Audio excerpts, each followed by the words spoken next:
जय हिंद दोस्तों, मैं डॉक्टर पूनम त्रिपाठी भारतीय न्यूज चैनल में आप सबका स्वागत करती हूँ। यदि आप net, JRF, MPhil PhD scholar हैं तो आपके लिए यह चैनल बहुत ही उपयोगी सिद्ध होगी। मेरे इस चैनल पर रिसर्च या पीएचडी संबंधी संपूर्ण जानकारियां बहुत ही सिंपल भाषा में दी जाती हैं। आज का जो हमारा टॉपिक है वह रिसर्च यूनिट 4 से है। तो चले अपने टॉपिक की ओर।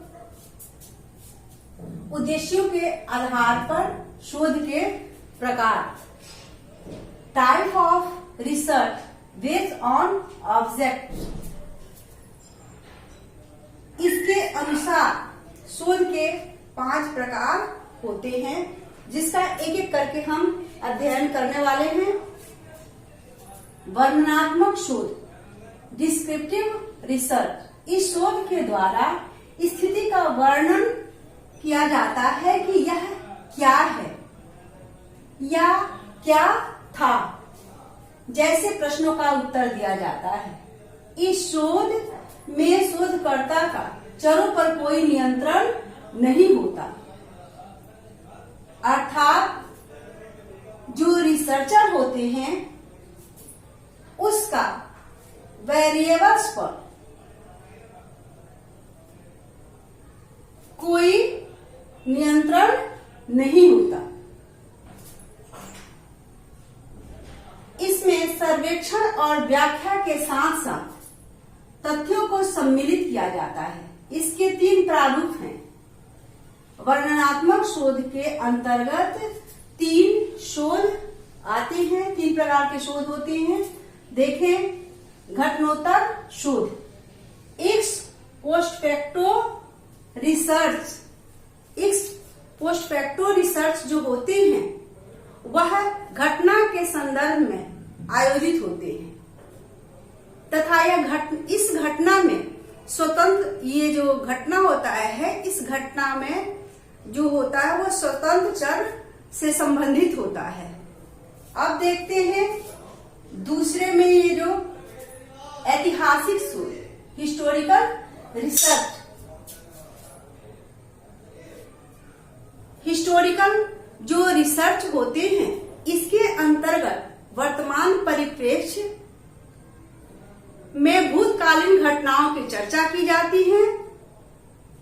यह सामान्यतः ऐतिहासिक पहलू से संबंधित होता है। अब आते हैं तीसरा, विश्लेषणात्मक शोध, एनालिटिकल रिसर्च।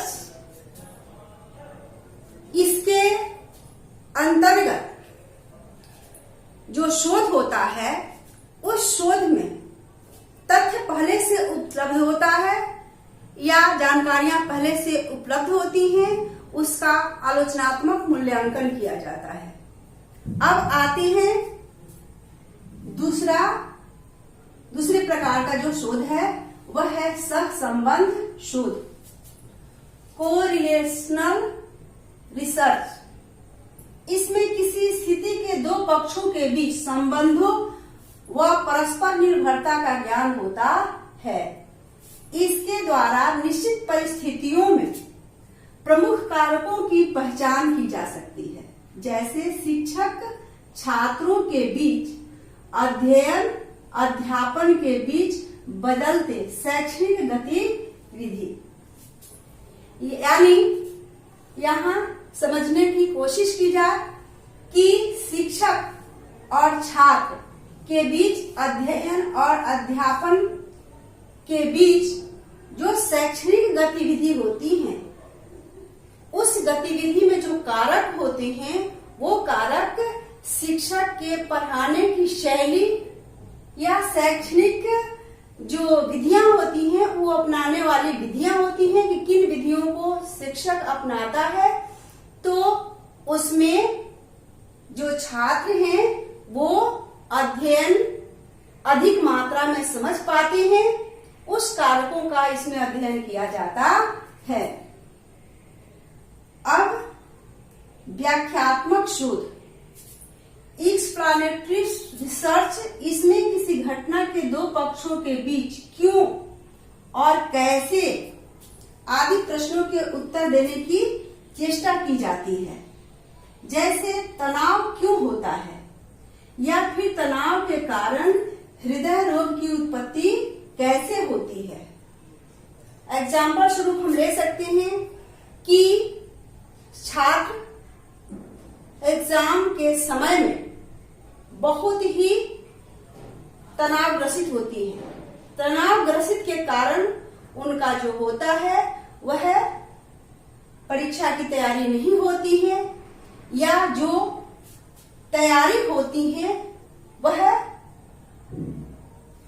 समझ से नहीं बल्कि रटने से होती है, तो वह भूल जाने का तनाव होता है, उस पर है। और इन तनाव के कारण हृदय रोग होती हैं। कैसे होती हैं, इसका जो रिसर्च है उस पर किया जाता है। अब है समावेशी शोध, एक्सप्लोरेटरी रिसर्च। इस शोध को मुख्य शोध का लघु रूप कहा जाता है। इस शोध को मुख्य शोध का लघु रूप, छोटा रूप कहा जाता है। इसे शोध के प्रारंभ में किया जाता है। इसमें किसी घटना के दो या दो से अधिक पहलुओं के बीच संबंध स्पष्ट करने का प्रयास किया जाता है। इसमें ईश्वर का उद्देश्य तथ्यों को परिभाषित करना, समस्याओं को स्पष्ट करना, पृष्ठभूमि की जानकारी प्राप्त करना। इस शोध में द्वितीय आंकड़े जो होती हैं वो है अनुभव, सर्वेक्षण, प्रकरण अध्ययन, साक्षात्कार आदि का प्रयोग करते हैं। इसमें यानी जो ये शोध होता है, इस शोध को रिसर्च के पहले इसमें प्रवेश किया जाता है, उसको जानने की कोशिश की जाती है। ये इसके शब्दों से ही, समावेशी शोध से ही स्पष्ट है। अब आते हैं 5वां नंबर जो शोध है वो है प्रायोगिक शोध,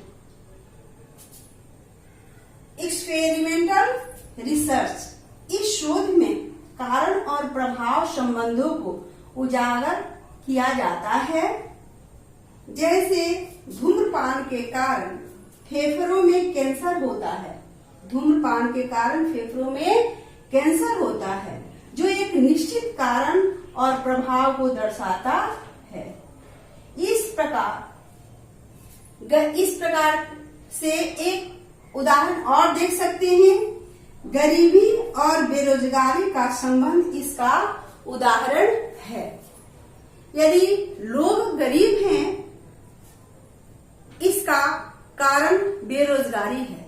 यदि बेरोजगारी समाप्त हो जाए तो गरीबी समाप्त हो जाएगी। इसी के साथ हम मिलेंगे नेक्स्ट वीडियो में नए टॉपिक के साथ।